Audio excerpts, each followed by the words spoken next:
কবিতাৰ শীৰ্ষক বাঁহী। আছিল দেখোন গাঁওখনৰ কাষেৰে নৈখন বৈ, নৈখনৰ কাষতে গাঁওখন ৰৈ। আছিল দেখোন নৈখনৰ কাষতে ঘৰ এটি, ঘৰটিৰ মজিয়াতে মানুহ দুটি।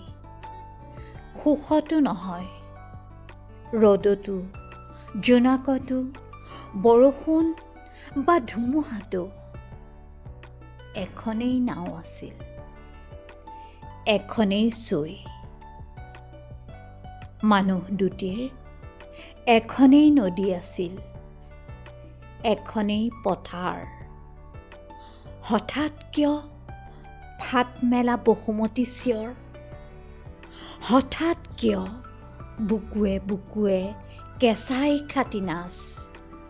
হঠাৎ কিয় ডিঙিত তেজৰ ইমান পিয়া? নে কোনোকালে ইয়াত একোৱেই নাছিল? ৰজস্বলা নাৰীৰ বুকুত সুগন্ধি প্ৰেমৰ হ্ৰদ, ফুলৰ বুকুত থোপ পাতি মৌ, শিশুৰ মুখত দেৱদূত হাঁহি। নে নিজান বিলৰ পাৰত বজাই নাছিল কোনোদিনে কোনোকালে নাৱৰীয়া গীত? আছিল দেখোন গাঁওখনৰ কাষেদি নৈখন বৈ, নৈখনৰ কাষতে গাঁওখন ৰৈ।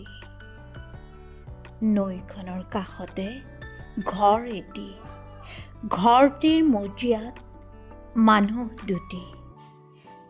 সুখতো দুখতো ঐ ৰাম আছিল বজাই, আন্ধাৰতো পোহৰতো ঐ ৰাম আছিল বজাই। ৰাম আৰু ৰহিম এবাহী।